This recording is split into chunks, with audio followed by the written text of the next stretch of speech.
Hey guys, it's Tina at Scrappin here, and I have a project share as well as a process video. I made this cute little card featuring the Stamp Anything Adrena Skating by Stamp, and I think it turned out super cute, and so I'm going to walk you through my process of exactly what I did, and so let's get started.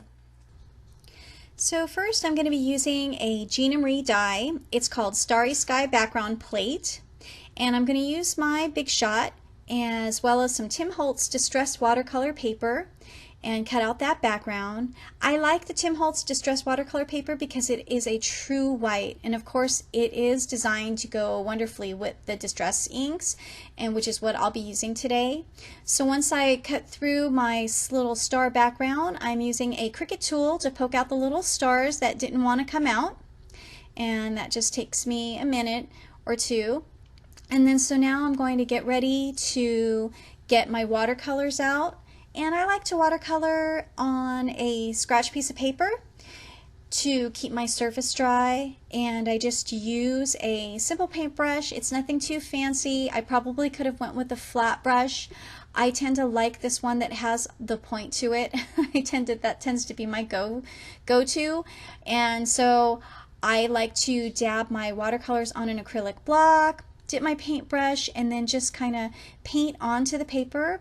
I don't use a ton of paper when I'm coloring, and or a ton of water, I'm sorry, when I'm coloring, because I don't like how the paper can warp so much, and so I tend to do less water than probably most people do. The first color that I'm using is the Blueprint Sketch, which is the darker color, and then I go in and add the chipped sapphire. And then the third color that I'm using is the Dusty Concord, which is the purple. And then I just dab, dab, stroke, stroke, back and forth until I find what I like, and I add more color if I feel like it needs it, add more water if I feel like it needs it. So then I'm going to go back to the chipped sapphire, and then finally I will be painting with the tumbled glass, my lightest color on the bottom. And it is pretty light, so I tend to have to add a lot more ink to make it show up. And I do know that I'm going to be adding a landscape background, so I'm not painting all the way to the bottom. I will use my heat tool to dry it, and then I'll go back and forth through the front and the back to try to get it to lay as flat as possible. Now I'm just flicking some water over the top to get some water spots, and then dabbing it up with a paper towel until I get the desired effect that I'm looking for. And so I just keep doing that until I'm happy with the look. So now I'm choosing my image, and I'm going to be using the Stamp Anything Adrena Skating by Stamp, and I'm going to stamp her on some cardstock using my Stamp Perfect tool by Hampton Arts. And I do like to stamp using VersaFine ink because I plan on clear embossing this, and I do like to emboss a lot of the things that I stamp. I do like the way that that looks. I don't emboss everything, but I do enjoy having my image really pop when it's on the card, and I always get compliments on the embossing by the recipients because they think it's kind of cool, so I like to do that. So I'm stamping her nice and good, and I do go back a little bit because I didn't put enough ink over the center parts, and so I'm going to just stamp it over again, which is what makes this tool so handy, and especially nice for larger size stamps. And so now I'm going to get my embossing powder out and just put some clear embossing powder. And I did buy a new bottle of embossing powder because I'm just running so low on the one that I'm using. It's just about gone. And so I just make sure that I'm happy with that, and then I'm gonna put the remaining powder back into the jar.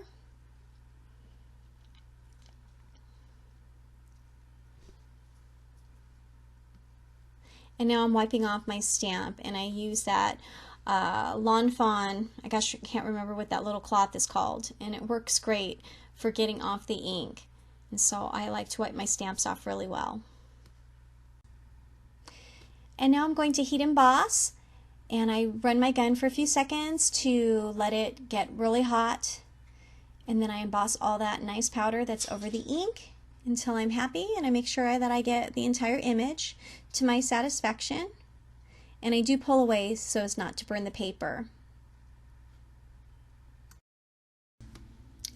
Now I'm going to color her skin. I usually do start with the face, and so I use my Copics E000. I like to do light across the very center of the face because that's usually where I like to have the highlights.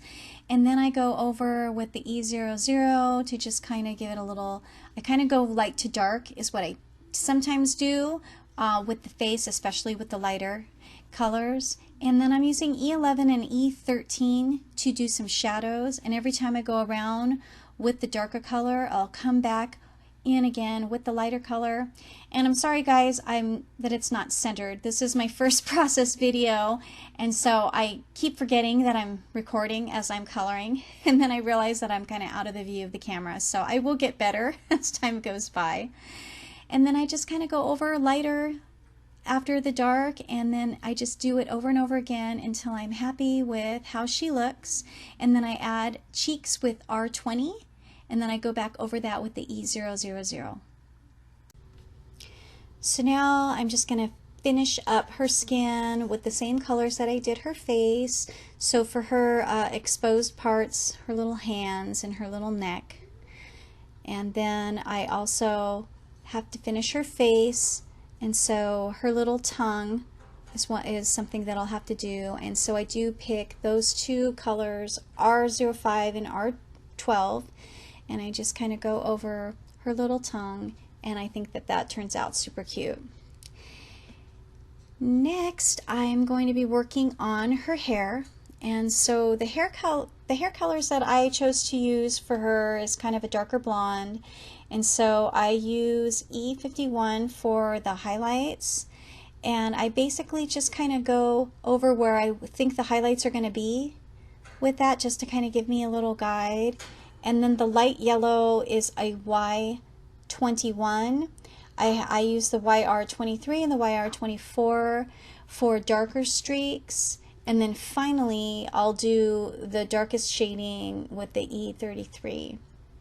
And so basically I just come in around each strand of hair with a flicking motion, and I kind of flick towards the center of the highlights.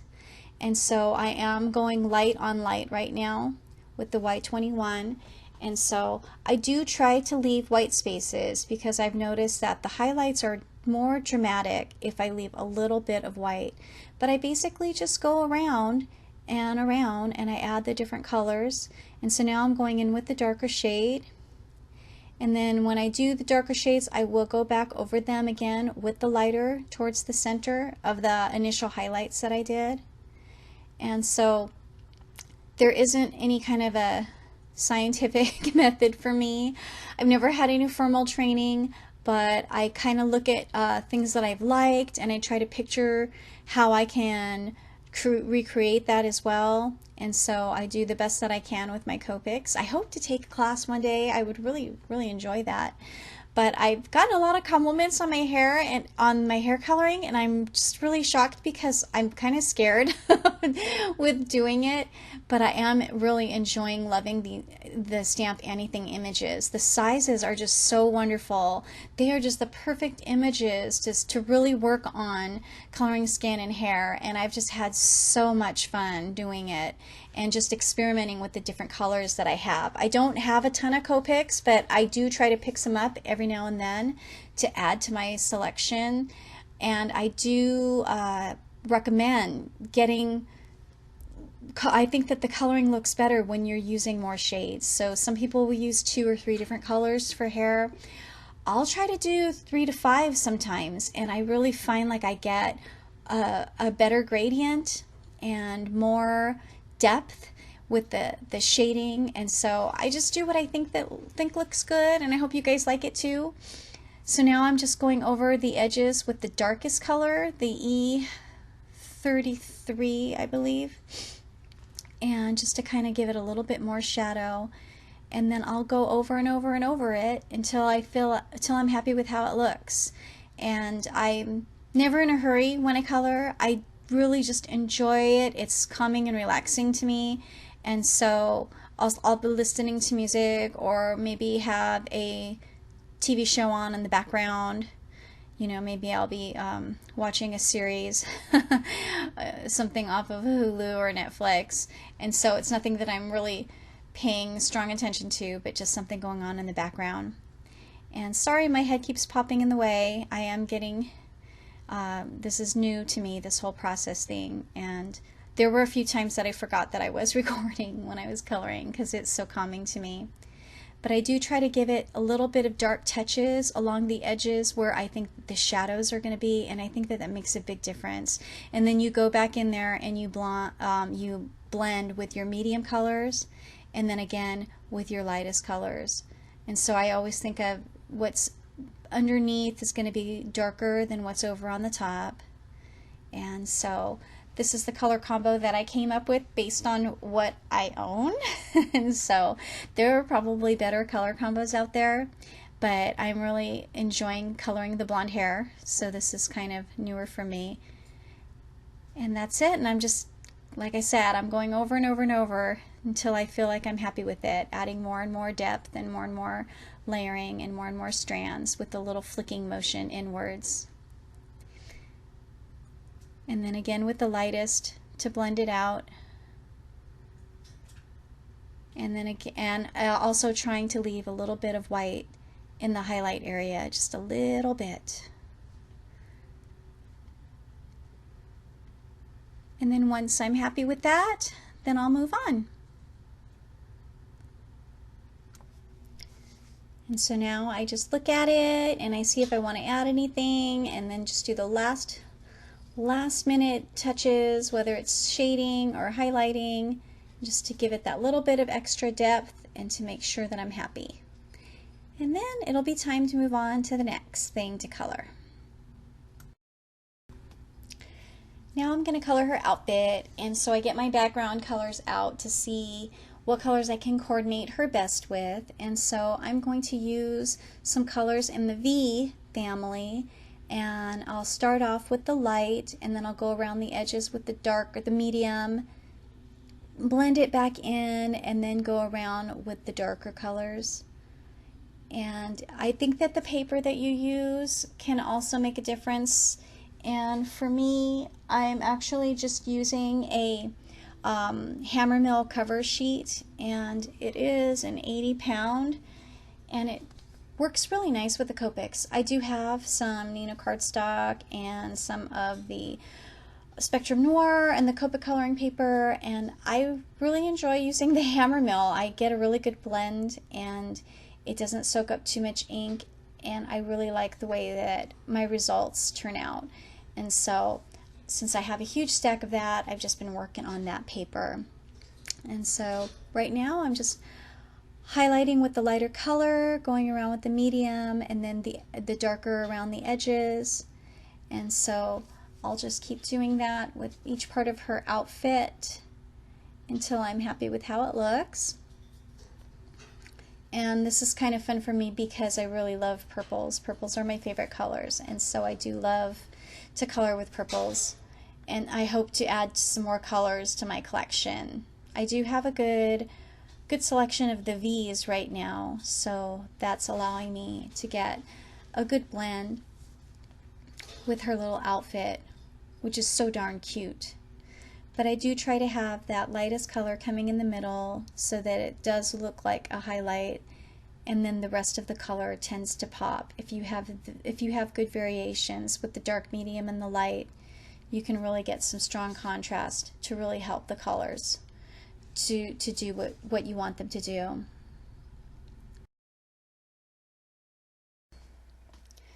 Now I'm going to work on her jacket and her tights, so I'm going to pick some lighter colors for that.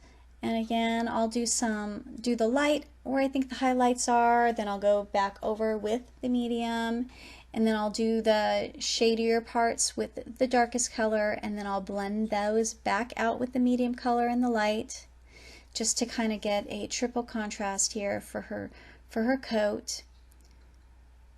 and I think that it's turning out nice. I'm really happy with this color combination and how well it's going to coordinate with that watercolor background that I created. And so just coloring her up, making her as cute as I possibly can, and then getting her little tights colored. Just picturing what her little outfit's going to be in my head so I can try to make it come to reality on paper.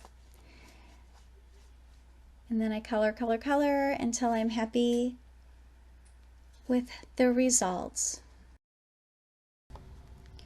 So now I take my blender pen and I go around and I touch up any areas that I may have crossed the line and clean it up a little bit.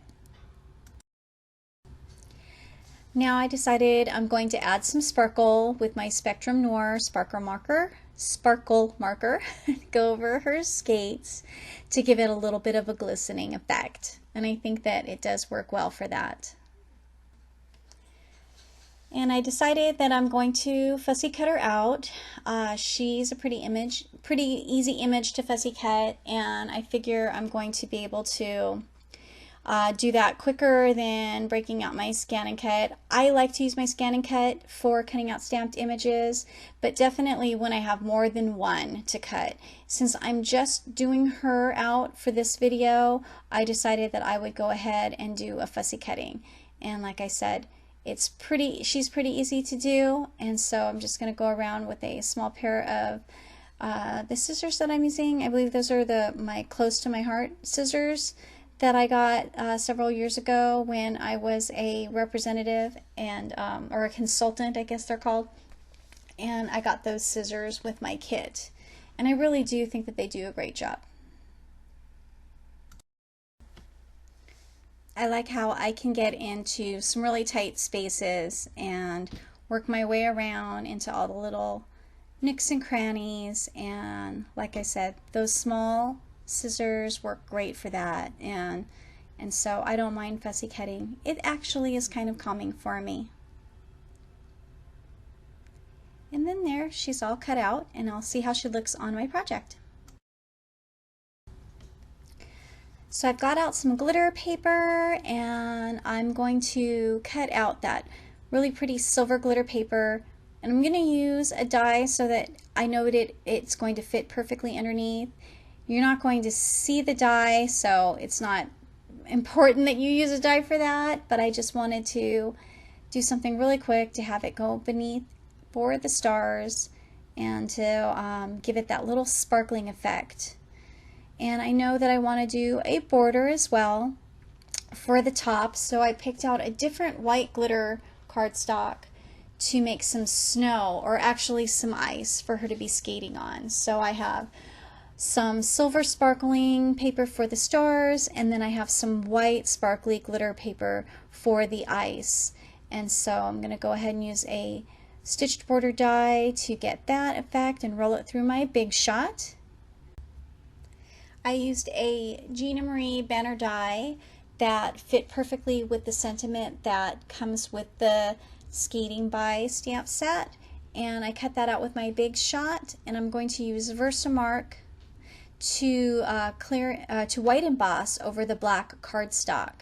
And so I'm just using a clear block, and I'm going to use my anti-static powder tool over the cardstock before I stamp with the Versamark. And I do use a stamp pad when I do stamp so that I can get a nice even impression. And so once the Versamark is stamped, then I can add some white embossing powder before I heat emboss it. And then that'll make the sentiment really pop and look nice with my card.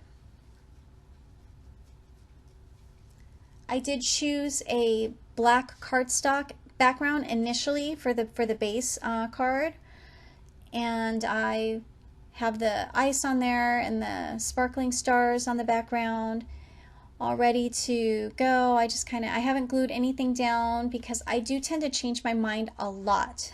So I kind of have everything just sitting there until I can make the final decisions before I permanently adhere anything down to my project. So now I'm going ahead and I'm cleaning up that sentiment with my little stamp chamois, I think is what it's called. And then I'm putting my stuff away. So now I'm going to adhere the pieces down for my card. And for the snow, anytime that I'm actually adhering anything to watercolor paper, I do like to use a strong adhesive. And the ATG gun does not work well with watercolor paper, just so if you guys haven't tried that before. And so I'm using some double-sided sticky tape, and it is from Scrapbooking Made Simple, and she calls it her Stacy tape, and it does stick really, really well. And so I am just putting little pieces there and medium pieces wherever it fits, because I know that it's going to be adhered down, and because it is watercolor paper, I do not want it falling apart, because I have had cards fall apart using ATG gun whenever I'm using watercolor paper.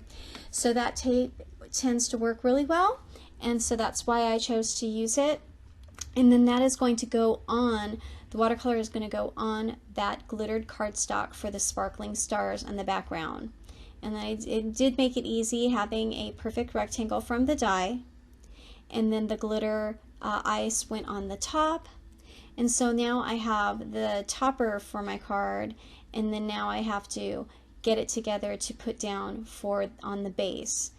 And so initially I have that black card base, but then I also went ahead and I cut out a white card base, and then I was going back and forth as to which I liked better.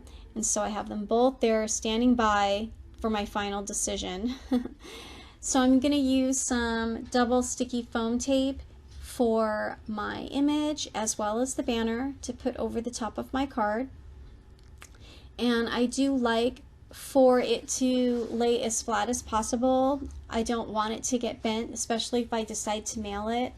And so I do like to give really good coverage with the foam tape so that if it does get pressed, the edges don't get bent down. Especially like her little legs. I want to make sure that I have nice support with the foam tape behind there. And then her hair as well. So it can lay nice and flat without me worrying about it getting bent or destroyed. And so now here's where I'm trying to figure out, what do I like better? And I think that because of the way I painted the colors with the whites around the edges, I decided to go with the white cardstock to just kind of have the white around the edges. I did like the idea of the black frame and then the sentiment popping, but because she is embossed with the black ink, I felt like the black sentiment worked fine, the black banner sentiment. So now I'm just trying to lay everything nice and flat, and I do push down really hard because that watercolor paper is really thick and it's porous, and I just want to give a nice good push so that it can have time to really adhere well to the base card. So now all I have to do is lay my image down exactly how I want her to appear on my card, and then go ahead and place the banner down. And so now my card is pretty much done, but of course I feel like it needs some more sparkle because the sparkly stars are just not enough. Sparkly stars and the sparkly ice and the sparkly skates is not enough sparkle, so I'm going to add some more sparkle with my stickles, and I'm just going to add to the stars in the background to give it that extra something. And here it is, the final card. And thanks for watching my first process video. I'm sorry it's a little long. I will get better at them. Thanks so much for watching, everybody. Have a great day. Bye-bye.